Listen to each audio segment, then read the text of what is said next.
Hello everyone, मैं आपकी mentor विजेता सिंह।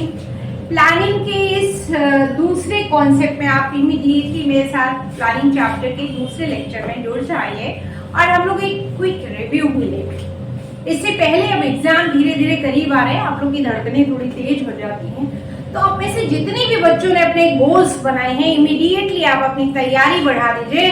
कहते हैं कि चलाओ दिए पर रहे ध्यान इतना, अंधेरा धरा पर कहीं रह न जाए। सृजन है अधूरा अगर विश्व भर में उदासी की एक किरण कहीं रह न जाए।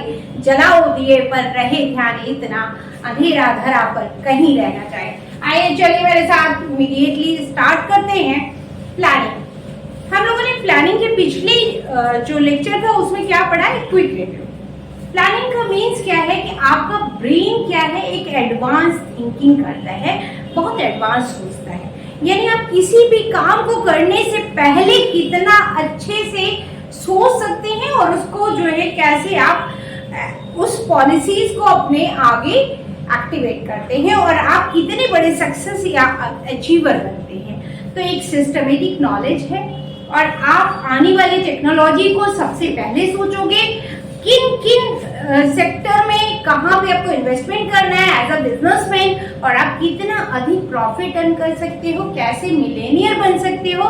यहाँ पे मैंने पिछली क्लास में आपको अडानी की एक केस स्टडी दी है और मैंने बोला कि आप ऐसी बहुत सारी केस स्टडीज को सोच सकते हैं या पूछ सकते हैं, क्योंकि आप जितना अच्छा डिस्क्राइब करते हो आपके मार्क्स उतने अच्छे होते हैं। चलिए सेकेंड लेक्चर में जुड़िए।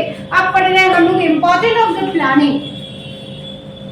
यहाँ पे इम्पोर्टेंट का मतलब क्या है कि क्यों प्लान करना जरूरी क्यों है। तो ये करता क्या है, प्रोवाइड डायरेक्शन। डायरेक्शन का मतलब कि आपको वर्क किस तरीके से करना है। Objective of the organization are to define into simple and clear words. किसी भी ऑर्गेनाइजेशन को जब हम रन करते हैं तो हमारे ऑब्जेक्टिव्स बहुत क्लियर होने चाहिए। आपके ऑब्जेक्टिव जितने अच्छे होंगे, जितने सिंपल होंगे, लोग उसको उतनी इजीली कनेक्ट कर लेते हैं। तो पहला जो ऑब्जेक्टिव है वो डायरेक्शन प्रोवाइड करता है। इसको एग्जांपल से समझिएगा आप लोग कि अगर किसी को किसी भी जर्नी को तय करना है तो आज की डेट में हम लोग क्या करते हैं, रोड पे ड्राइव करते टाइम अगर हमें रोड मैप नहीं पता तो इमीडिएटली हम गूगल ओपन करते हैं और अपनी रोड की डेस्टिनेशन को डाल देते हैं, तो वहां हम इजीली पहुंचते हैं। इट्स मीन हमारे पास एक एग्जैक्ट डायरेक्शन है कि हमें किस डायरेक्शन में अपनी कार को ड्राइव करना है। सेकेंड क्या बोल रहा है, reduce risk of to uncertainty. Uncertainty का मतलब कि आपके रिस्क को कम करता है। इमीडिएटली जो बिजनेस है वो मैक्सिमम टाइम रिस्क है, 100 टाइम रिस्क है, लेकिन जो लोग ये रिस्क कम कर सकते हैं वही सक्सेस होते हैं। Planning is always done for a future and future is uncertain. भविष्य किसी ने देखा नहीं है, तो जब आपको भविष्य नहीं देखा तो उसका मतलब कि आपके दिमाग ने उसे पहले सोचा कि मैं कैसे इस प्लान को आगे बनाऊं कि यहाँ पे रिस्क कम हो जाए। सपोज मैंने अडानी की केस स्टडीज ली थी तो मैंने बताया कि वो मल्टीपल उन्होंने इन्वेस्टमेंट किए, कि वो गैस में गए, वो पेट्रोलियम में गए कि पेट्रोलियम में इन्वेस्टमेंट किया, उन्होंने पोर्ट में इन्वेस्टमेंट किया, उन्होंने फूड में इन्वेस्टमेंट किया। अब आज के डेट में आप लोग देखते हो कि हर घर में फॉर्चून का ऑयल बड़े आराम से बिकता है और इंडिया के अंदर फॉर्चून के ऑयल की क्वालिटी पे ठप्पा लगा हुआ है फूड सिक्योरिटीज का। तो जब यहाँ पे ऐसे उन्होंने रिड्यूस कर दिया और उस अनसर्टेनिटी को पूरी तरीके से रिस्क रिड्यूस किया, अनसर्टेन को सर्टेन में बदल दिया और इमीडिएटली वो नंबर 6 पे, एशिया के नंबर 6 पे हैं। उन्होंने मल्टीपल चॉइस ली। नेक्स्ट वन देखेंगे, reduces overlapping and to wasteful of activities। यानी आपको कम से कम रिसोर्सेज आपके पास बहुत लिमिटेड हैं और आपकी वांट्स अनलिमिटेड हैं।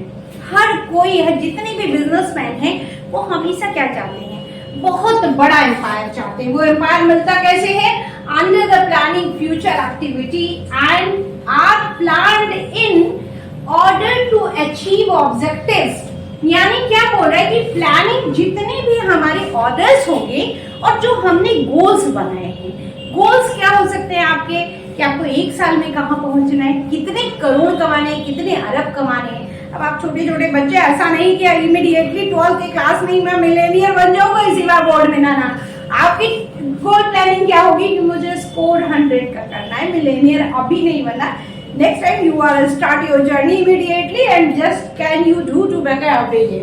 ओके, तो यहाँ पे क्या बोल रहा है कि फ्यूचर में जो ऑर्डर्स हैं उनको वो बहुत इजीली वेस्ट होने से बचाता है, यानी कम रिसोर्सेज में मैक्सिमम आउटकम। आप लोगों को लेक्चर 1 से यानी चैप्टर नंबर 1 से मैं ये कंफर्मेशन ले रही हूँ। और next, promotes to innovative ideas, यानी उनके आइडियाज क्या होंगे, बहुत ज्यादा क्रिएटिव होंगे, वो फ्यूचर्स को बहुत बेटर समझेंगे। It is clear that to planning select the best alternative out of the many availables, यानी उनके पास जितने भी प्लान्स होंगे, जो उनके आइडियाज होंगे वो आम लोगों से बिल्कुल डिफरेंट होंगे। आने वाली मांग, अभी आप सोचिए कि हम लोग कुछ दिन पहले सोचते थे कि एक ऐसा फोन आ जाता जिसमें बात करते करते जो है हम कम से कम उसको देख पाते। आप मानोगे नहीं, एक दिन ऐसे ही बैठे बैठे मेरे दिमाग में तुरंत आया इमीडिएटली कि काश एक ऐसा फोन आ जाता जिसपे हम देखने के साथ साथ उसको सेकेंड भी कर पाते, या फिर उससे बोल देते कि यार इमीडिएटली मुझे यही पैसे ट्रांसफर कर दो, और वो मुझे वहीं से डायरेक्टली पैसे भी दे देता बात करते करते, यानी हैंड टू हैंड पैसे देगा। तो क्या ये पॉसिबल है? मोस्ट प्रोबेबली पॉसिबल हो सकता है, जब हम वीडियो कॉलिंग कर सकते हैं, वीडियो चैटिंग कर सकते हैं, तो ये हमने सोचा नहीं था।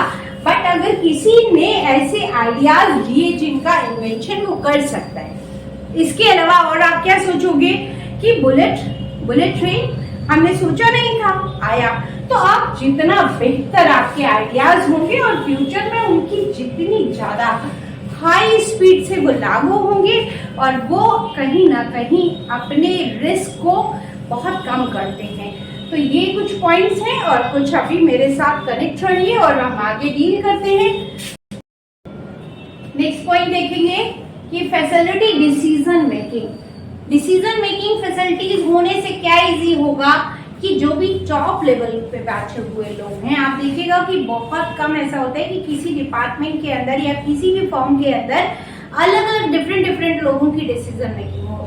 मैक्सिमम टाइम टॉप लेवल जो है वो डिसीजन लेता है और डिसीजन लेना इसमें बहुत आसान हो जाता है, क्योंकि उन्हें फ्यूचर में क्या करना है इसकी तैयारी, प्रेजेंट में क्या करना है उसकी तैयारी, तो इसलिए डिसीजन मेकिंग इजी होती है प्लानिंग के थ्रू आउट। एक 5th पॉइंट 6 देखिएगा, stabilize to standard for controlling. यहाँ पे by the determined to objective of the organization through the planning, all the people working in the organization and to all in the organization, यानी जितने भी लोग एक organisation में working है उनके साथ जितने भी डिपार्टमेंट है उनको एक पूरी तरीके से इंफॉर्मेशन दी जाए कि कब क्या और कैसे इस डिपार्टमेंट के या इस ऑर्गेनाइजेशन के या इस फॉर्म के बारे में क्या डिसीजन लिए जाएंगे,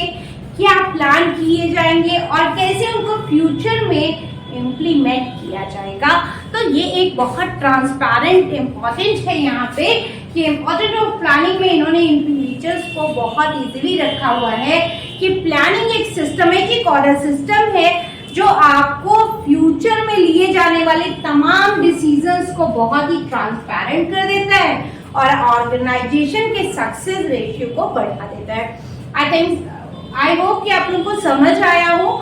अभी एक स्टूडेंट ने मेरे से यहाँ पे डाउट उठाया है कि ओवरलैपिंग का मतलब क्या है कि आप जो डिसीजन ले रहे हैं आपके पास रिसोर्सेज लिमिटेड है और वेस्टेज कहीं ज्यादा ना हो जाए, इसलिए आपको उस ओवरलैपिंग को बचाने के लिए उस वेस्टेज की ओवरलैपिंग को बचाने के लिए इमीडिएटली प्लानिंग बहुत इंपॉर्टेंट होती है ताकि आपका आउटकम ज्यादा होगा।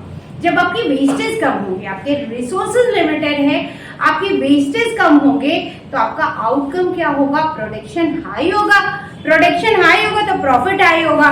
लगे रहिए मेरे साथ और करते रहिए। अगर कोई डाउट है किसी को तो आप मुझे कमेंट बॉक्स में लिखें और मैक्सिमम शेयर, सब्सक्राइब और लाइक करते रहें। Thanks for watching.